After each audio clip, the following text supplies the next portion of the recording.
My nominee will start today's panel. Good afternoon, my name is Nicholas Rodriguez. I'm an entry student at the school, so today I have the privilege of introducing Mr. Rob Burroughs, one of our guest speakers. He's from Canada and is currently attending the University of Ottawa's Graduate School of Public and International Affairs. His education includes time in Hong Kong, and therefore he understands international schools very similar to Carol Morgan and many of the schools that you all are coming from. He is an experienced GIM presenter and alumnus, and has raised tens of thousands of dollars for worthy causes. In addition, Mr. Burroughs works as a global youth ambassador for Grassroots Soccer, an organization that uses soccer to educate kids on HIV and AIDS. Grassroots Soccer has educated more than 600,000 students in 16 countries, and already positive results are present in the graduates. Today, Mr. Burroughs will be talking to us about how to transfer high school passions into college, and how our interests change in life. I'm particularly excited to hear from him, as Mr. Burroughs is not much older than us and has already accomplished so much, is now offering us some advice on how we can do the same. Therefore, I encourage everyone to pay close attention, as this talk might inspire you to work for a greater cause. Please join me in welcoming Mr. Burroughs.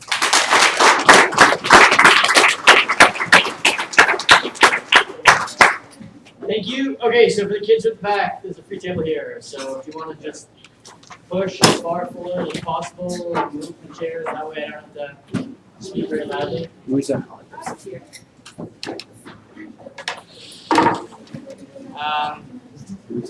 I okay to, is there a particular spot you don't want to go? Are we in a room? As long as I can see the camera.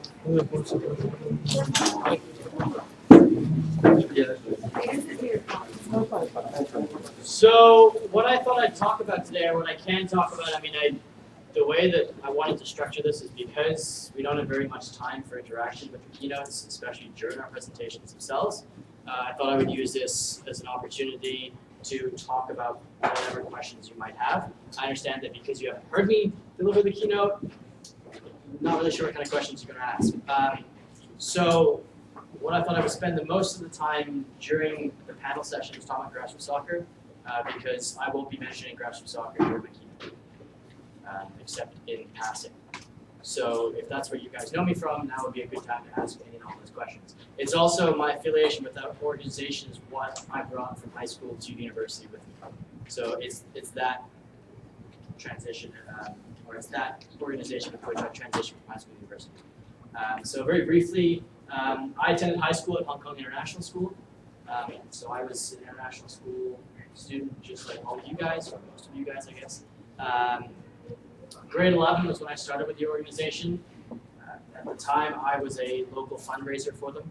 So Grassroots Soccer, they're based in Southern Africa. So Zambia, Zimbabwe, and South Africa are the three flagship organizations. They use soccer as the primary means to deliver an educational curriculum that helps students fight AIDS. So it's HIV prevention is kind of their mantra. So if you guys do, and you guys know the Global Fund, if I say Product Red, do you guys know about Product Red? Just by show of hands, nodding heads, okay. So the Global Fund was set up by the United Nations, I don't know when. Bono was kind of the key driver behind that, as well as the mass movement by a lot of corporations to join into what was called the Product Red campaign. So for certain products, for example, like if you guys have ever bought a Gap t-shirt that has the red in the brackets, there are some proceeds from those sales that go to the Global Fund. The Global Fund deals with tuberculosis, malaria, and HIV/AIDS. And the reason why I bring it up is because it's got two streams. One of which is to find the cure for these issues or for these diseases, and the other of which is to do educational prevention. So that's the easiest way to do prevention is through education.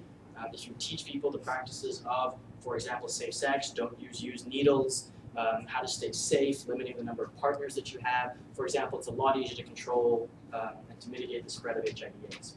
So that's kind of the background of the organization. I came in on board because an opportunity was presented to me in high school where I was on the varsity team at the time, and with a partner, a friend named Drew, we were offered the opportunity to continue playing soccer and then help kids, which for us was at a very basic level an easy concept. How could we say no to that? We do what we love and then we help kids at the same time. So the premise of what we were doing is we were going to be sending money to grassroots soccer that we had raised in Hong Kong. And this money would go to helping support the education, the HIV prevention education of kids in South Africa, Zimbabwe, or Zambia, or any of the partner organizations that grassroots soccer worked with across the continent. This was an idea that was started at Brandeis and Dartmouth University, or Brandeis College and Dartmouth University. The idea being, how do we get high school, or how do we get college age at the time, kids to engage in a fight that doesn't necessarily affect people in Dartmouth or Brandeis. And so what we did in Hong Kong was we did, well, two things. The first of which is we held one of these fundraising events outside of North America, outside the United States for the first time. The second one was it was the first time we opened it to high school students. In fact, we didn't just open it to high school students, we opened it to the entire HKIS community. So from primary school all the way up to high school, and in fact, we also invited parents and faculty to play as well. They were invited to a 3-on-3 barefoot soccer tournament. So it was really simple. You find 2 other friends. Sometimes if you thought you wanted to sub out, you could find 3 other friends. So there were 4 of you on a team, only 3 could play at the same time. We split the pitch up into 8 small pitches. We had tiny balls and tiny nets. And everything was barefoot. So no slide tackling, no handballs, no goalies, no nothing like that. It was a pretty fun time. We raised about $10,000 that day, which was, it's a fair chunk of change. We didn't realize how big that chunk of change was until we heard back from grassroots soccer. So Brandeis University had been hosting a similar tournament for 3 years. Their best was only about $3,500. So in our first attempt, we had tripled Brandeis' best attempt, which kind of sent some shockwaves to the grassroots soccer organization and made them pay attention to us. The second year we did it, this is when things got a little bit tricky. So how many of you know what happened in 2008? I'm thinking about the economy here. Yes. Right, so what did that mean? Yes, so in short, there was no money in 2008. What were we asking people to do in 2008? Give us money, right? For those of you that have any, or that were living in Asia or paying attention to Asia, you'll also know that during the same time, around December 2008, in Thailand, there were massive protests outside the airport in Bangkok. Now, one of our biggest sponsors for this tournament was the Marriott Hotel. And so part of our tournament was that, part of our event was that we raffled off tickets. And the top 4 prizes all included stays at the Marriott in Phuket, Koh Samui, in Bangkok. All places that were not exactly very attractive. Why? Because there were massive protests at the main airport. So you can imagine no money, our top raffle draws weren't exactly as exciting as they were the previous year. And also at the same time, over the summer, our school decided that they wanted to redo the field. So they took a grass field, which was kind of mud really, and we're going to put in a turf field. This was supposed to be finished in September. By November, it still wasn't finished yet. So we weren't sure if we were going to have a tournament in December of our senior year. This is something that Drew and I had worked on, something that the entire grassroots soccer organization was paying attention to, and it was also something the entire school community was paying attention to. So our first year, we had maybe 300 people show up, which was good. It was bigger than we expected turnout. The second year, by the time the end of November rolled around, and we held it, or sorry, by the time the beginning of November rolled around, which was a month before we held the tournament, we had about at least 500 to 600 people already registered to play. So we doubled our size over the course of the year. One of the goals we had was that if the tournament was successful in our first year, we wanted to make it a permanent fixture in the school calendar, so that we wouldn't have to fight against other people to try and find a weekend. I know, especially the teachers here, you know how hard it is, and the students here, you know how hard it is to find a free weekend in the school schedule. Someone has a band concert or a soccer game or whatever. So our goal was, if we can prove that we're successful, next year we don't want to have to compete for a time slot. We want the community to be so invested in this event that we are given a time slot, and people expect it to be in December. So, what ended up happening? Well, the field got finished just in time for the tournament. It was an imperative that the school finish it so that we could have the tournament. We were the first event on the tournament on the field. So yeah, they had this exhibition match that christened the field, but we were the first big event on the field. So it's a big thing for the school community. The head of school was in hip surgery the week before, so couldn't really walk. he hobbled out to the field during the day just to make sure that he was at the event. And that was something that Drew and I realized that, you know what, we've probably made something good happen. If the head of school can come from the hospital and his first stop was not home, was the field. And then he hobbled back to the house. So that was a big thing. That year, we upped it. We got to $12,000, which for those of you who know anything about the start of the recession was, when we look back and think about it, pretty good. I mean, it was almost an impossible ask, and the entire community bought into it. It was also the first time that we had a teacher team.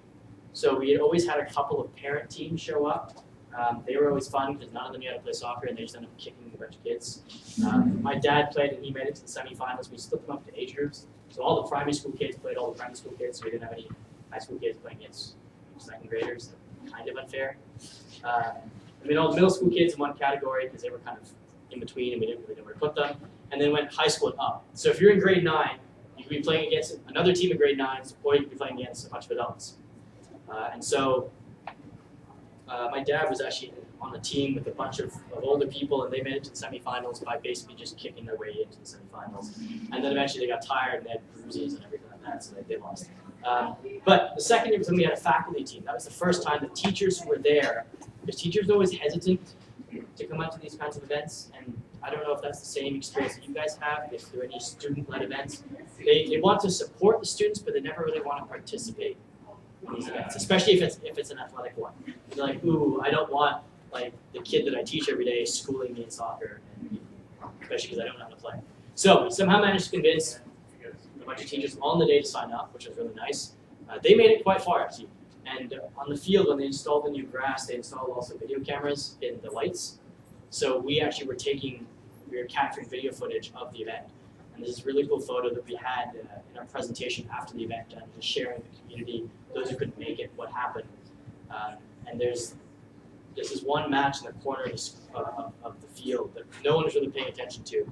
And this is one, it's a student team versus a teacher team. And this one student kind of gets the ball from the net and just kind of running up the field with his head down, and this teacher just stands there and knows exactly what's happening. We see what's happening from a mile away. The student looks up just at the right time, and you can just see him go. It was great. It was the next year. I mean, I graduated by then, but the next year we had a lot more teachers come out, which was really nice. So where does this leave me? So I graduated eventually from high school, went off to university in a really good school in a small town in the middle of nowhere. Trying to figure out, okay, how do I do what I did in high school, but now at the university level? And I got really fortunate because in my senior year, the work that we'd done at Lose the Shoes, or with Lose the Shoes, which was what we called the youth campaign for progressive soccer, had been featured at the GIN event. So you're getting some kind of international exposure. And I was put in touch with Linda. Yeah, everyone knows Linda Sills, Miss Sills. So I was put in touch with Linda through one of my teachers. And she said, hey, this might be a project that GIN's interested in doing. So Linda invited me down to Boston. I wasn't terribly far. It was only like an hour and a half away by flight. I went down there for the day. And at this conference was a group of, well, it was the AAIE conference. So this is all the heads of schools of all the international schools in the world were all there. GIN had a panel. It was just GIN. And there were 4 students, and our job was convince all these heads of schools that GIN is important. So you can imagine, as a freshman in college, this was a little bit daunting.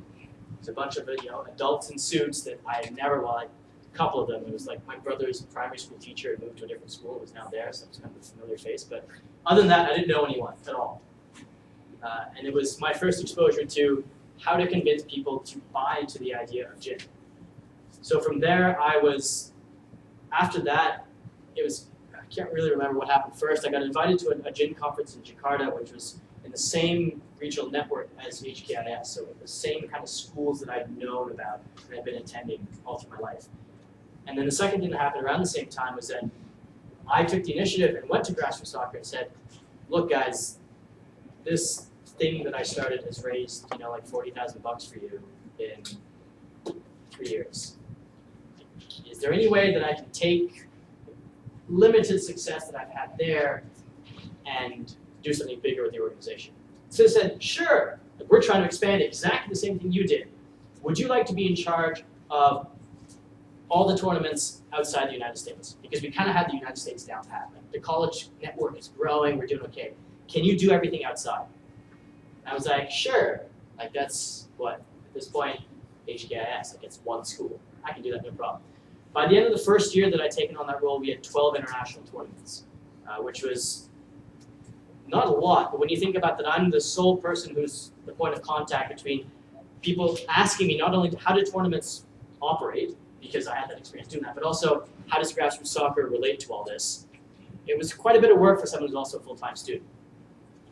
Now, that eventually I worked with grassroots soccer we somehow pulled off this one-year partnership with Product Red right before they went through their own organizational rechange. And so for a year, this youth campaign was connected with Product Red.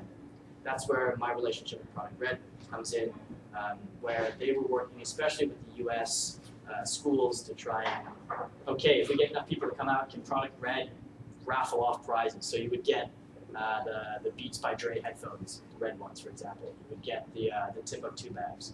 If none of these names are familiar to you, don't worry. I'm in the same position. I have no idea what half these companies work. But like, I mean, how many of you guys have MacBooks or iPods?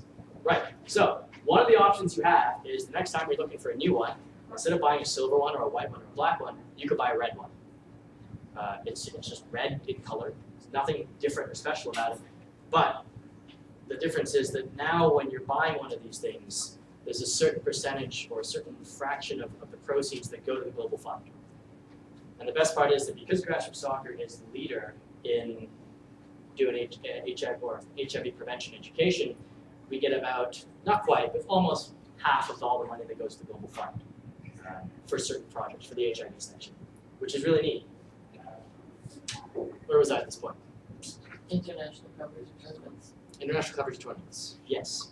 So, after Product Red, I realized I was also, a student and didn't quite have as much time as I had before to pay as much attention to all the tournaments around the world. And this is something that you're going to have to deal with. For those, how many of you are juniors or seniors? Right. So, you guys, ideally, I presume, will be in college next year, or university, or some form of school again. If you are, you will realize that it's really cool and a lot of fun, but there are a lot of distractions. And so it's finding that balance between, okay, I also have to do my schoolwork, I want to do the things I want to do, and there's also college life. Because there's certain things you always want to experience, right? What's that first year dorm experience like? When you're living with a whole bunch of people that you've never met before, and by the end of the year, you're really good friends with them. So what I did was I said to grassroots soccer, I said, look, my workload's getting more intense. I'm not sure that I can keep up the kind of logistical contact that I'm doing right now. So is there any way that we can start scaling some of this back? And at that point, they were starting to think, because of the success of these tournaments overseas and because of the growing network in the US, they were starting to think about hiring someone full-time for grassroots soccer to manage all these. Right? So they hadn't hired someone yet, but they were thinking about it. And they kind of had someone there on an informal basis. So I was starting to push all these tournaments. I would just take the contacts and go, you know what? This is the person you want to talk to. And so what I was left with was I was left with a small project at Mount Allison University, which is where I was going to school. And this was the experimental branch of the campaign. My job there was to figure out new ways that we could use at the college level in the States. So for example, how effective is it that we take a whole bunch of varsity athletes, take photos of them, regardless of what sport they play, in incorporating their sport to a soccer ball. So if, for example, they're a basketball player, instead of dribbling a basketball, we take a photo of them dribbling a soccer ball. Right? So if they're a badminton player, for example, they're holding, like instead of teeing off or whatever, serving the shuttle, they're serving a soccer ball. Right? So it looks kind of out of joint, but we photoshopped in the little red, this bit, the AIDS ribbon, we photoshopped that onto the ball. So it's really cool. I have some photos that I can show you if you'd like. So this was our project. It was, how effective is this in raising money? It turned out to be a great success. The first year we were like, well, let's get the 2 soccer teams, men and women varsity soccer teams at the university. Let's get a couple of other star athletes, like the captains of each team, popular faces. We launched a first set of photos online. A week later, every residence, every dorm building on campus came to us and said, so we want to get involved in this. And we said, okay, like, cool, we didn't invite you, but sure, if you want to get involved, we'll find a way. And then all of a sudden, a whole bunch of clubs and societies on campus were saying, wait, if all the residences can do it, and all the sports can do it, we want to be able to do it. So we had like the Religious Studies Society, so nothing really to do with AIDS, coming to us and saying, we want to take a photo with you. And we went, sure, can't help, or can't hurt rather. And it culminated in a massive, so we took these photos, and then what we said was, okay, well, everyone's paying attention to this, how can we actually make money off of it? So instead of producing a calendar, which we did the previous year, the second year we said, okay, we're going to make a campus pledge. We're going to graduate 100 kids through grassroots soccer's program. That is Mount Allison's commitment to grassroots soccer. And we were working with grassroots soccer to find a partner institution or a partner camp that they were operating. And at the same time, as we were doing this, grassroots soccer's Zambia operations was saying, you know what? Our research tells us that girls are the most likely to get affected by HIV/AIDS.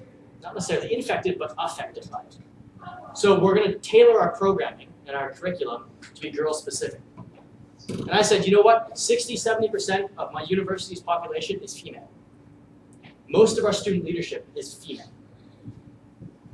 I think it would be very appropriate for Mount Allison to support Zambia's girl-specific program. And so that's what we did. We said, we challenged the university community to raise enough money, and at the time we could calculate how much money it cost to graduate one person through graduate soccer's program. It was $25 US. So we knew how much money it was per student. And I said, there have to be at least 100 clubs and societies on campus. In fact, I knew there were more than that. There were about 150, including sports teams. So if you think about it, $25 is not that much, right? Like you're on a sports team, you've got what, 12, 15 people, maybe 18 people.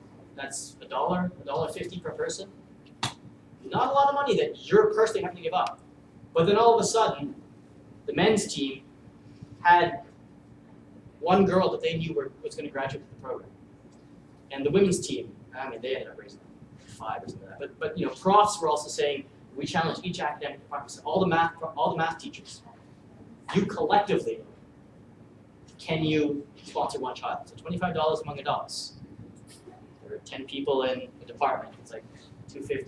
It's less than the price of coffee at Starbucks. So we ended up, we ended up graduating, or sending enough money to graduate 200 students. I mean, we blew it out of the water. So it's these kinds of projects, that's what we're doing at Mount Allison. When we got to my final year, I said, look, I'll keep doing all this experimental stuff. Well, I'll try to keep doing all this experimental stuff, but realistically, I'm prepping to graduate. I've got my honors, I've got a thesis to worry about. I'm applying to grad school. I've got that stuff to worry about. I'm thinking about the next step. So what I did with them was that I said, okay, tell you what, I will give you all logistical responsibility. I am now no longer responsible for any tournaments. So I don't have to arrange any tournaments. If people have questions, they can ask me, but I'm not the point of contact. At this point, I managed to convince grassroots soccer to hire someone, or grassroots soccer had been convinced that they needed to hire someone full-time. So they hired someone full-time to deal with all the tournaments in the world, of which there are like 200 now. Something like that. And so at this point, that's when I officially became their youth ambassador. So my main responsibility was outreach. I was trying to convince you guys that when you reach the college level, to when you see if you go to, most of the big schools on the East Coast and on the West Coast have a grassroots soccer tournament. That if you see grassroots soccer, the name, and you're like, hey, it's 3-on-3 barefoot soccer tournament, I know where that came from. And I'm going to go there and I'm going to give my $10 or whatever it is. That's the entrance fee. So that's kind of what I do now. And then I did a bunch of other stuff, my honors thesis, and then I'll talk about that here. Focus. Okay, at this point, I'll open up to questions or anything like that. That's kind of my story from grade 11 to the end of my undergrad, and how I did that transition. So at this point, I will stop speaking, and if any of you want to ask questions or provide feedback or comments, this would be a good time to do that. Yes? To start things off, what tips do you have for many of us students who have our own fund that we need to raise funds? What tips do you have for how is the best way to raise funds? Best way to raise funds. Don't compete with other clubs. So I presume at all of your schools there are more than one club, right? There's more than one club looking for money. Like you've got like a UNICEF or a Habitat or Roots and Shoots or something that's looking for money. The people who are helping at the local children's shelter, for example, or orphanage, they're looking for money as well. The lesson we learned from our time in high school was that if you don't compete with other clubs for money, you tend to make more money. So if you're thinking of having a big fundraiser and you can get other clubs involved, they now have a vested interest in the success of your fundraiser. So for example, we went to Roots and Shoots. Does everyone know what Roots and Shoots is? Jane Goodall Environmental, right? So they deal with the environment and stuff like that. The environment, AIDS. Like, I mean, we're talking about saving chimpanzees and fighting AIDS. Not really related, right? Habitat for Humanity, building houses, AIDS. Not directly linked, okay? So we went to these clubs and we said, look, Roots and Shoots, I don't know what you guys can do, but there's gonna be a bunch of kids there. And I knew the president of Roots and Shoots, and she said, we can have a face painting tent. I said, okay, sure, have a face painting tent. And so the agreement was, you know what? Any money that they raised for the face painting tent, they would keep 50% so they could use for their Roots and Shoots donation. We would get 50%. Habitat came in and said, look, we could like sell the orange bracelets, but I don't know how effective that's going to be at your event. So tell you what, we'll make food. That way you don't have to order catering. So we'll make food, and any money that we raise off the food, it's all yours. I said, 100%? They're like, yeah, 100%. Like, we got other events, don't worry about it. You can do that. So all of a sudden we had the yearbook, the newspaper, Roots and Shoots, UNICEF, Habitat for Humanity, a whole bunch of clubs that had a vested interest in the success of our project. Because now they were a part of it. They were part of the organizing team. They didn't do any of the logistics on the day, but they were there to make sure that people ate the food, the people got their faces painted, the people had a general good time. And so when you ask about fundraising, the total cost of our entire tournament, we're talking big sponsors coming in, booking the field, having all these people out there, feeding 600 people as well, clothing 600 people, making sure they were hydrated. Zero. Didn't cost us a thing. Because of that, we built the connections. So we went to PepsiCo, for example, and said, look, your daughter goes to our school. Can you help us out? Are you interested in sponsoring? And they said, sure, we'll provide a Gatorade bottle for every person that comes to that tournament. It doesn't cost them very much, but we reached out and spoke with them and said, are you interested? And sometimes that's all it takes. And I get that that's an off-campus, but it's the building the connection on campus as well. And it's also for those of you, like if any of you are local, like from Santo Domingo, any of the DR schools, if you're within driving distance, think about, and you've got the same club at both schools, or the same initiative at both schools, think about partnering together. It's an easy way to, I mean, the thing I'll talk about tomorrow is all about community, how if you don't have a sense of community and people who are invested in your community, your chances of success are rather limited.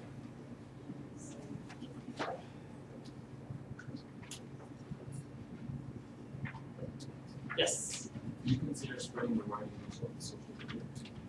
Yes, absolutely. I do. I was just talking to teachers about this. I'm quite active on Twitter. When I'm bored, I tweet. Sometimes it works, sometimes I'm pretty funny, and other times I'm not at all. And those get deleted.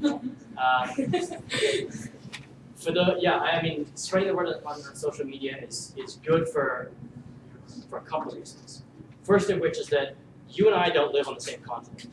A lot of you live on very warm islands. I live in a very cold part of the world.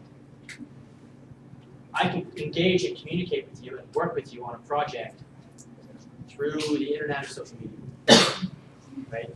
I don't have very many followers, so it's not like I 1.2 million people that are just like, oh, hey everyone, you can donate today. Everyone's going to donate today. It's not like that. I'm talking about stuff like this network, for example, or this conference, for example.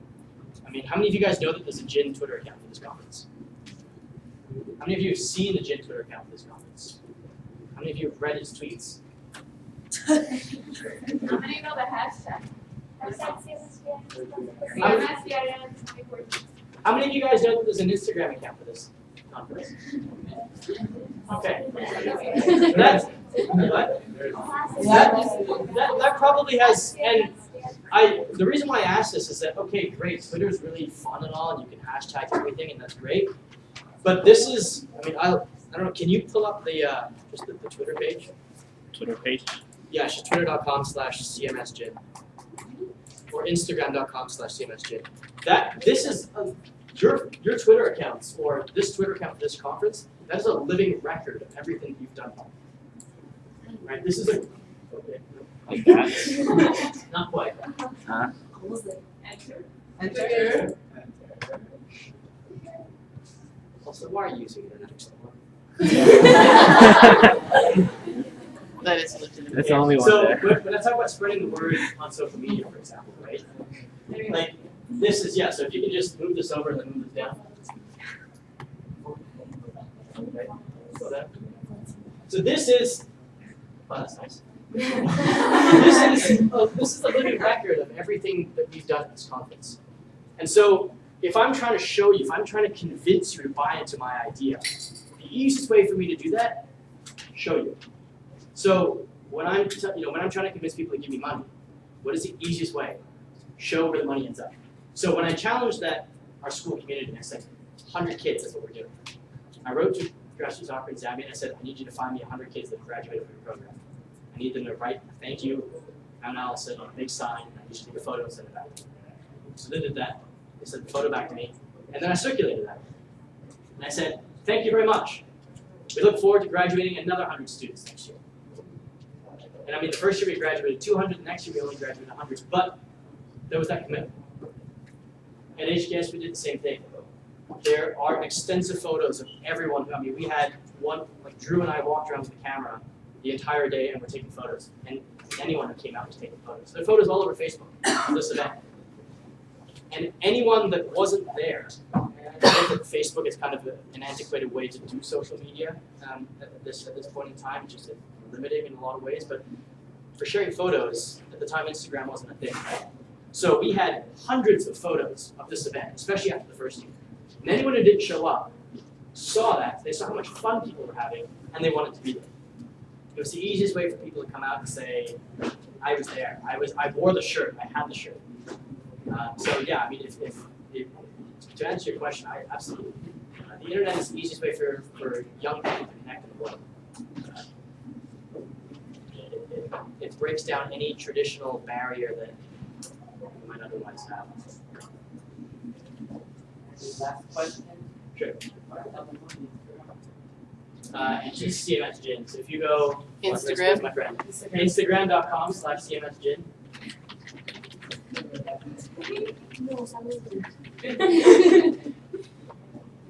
I don't use Instagram because, yeah, so, right, yeah, so, for example, you guys are on here, right? Like, this is you guys, right? Like, I'm not you guys, right? Okay, so, the idea of social media. What is the idea of social media? You now have proof. You can go back to your school and say, you know what? I was there, I made it happen.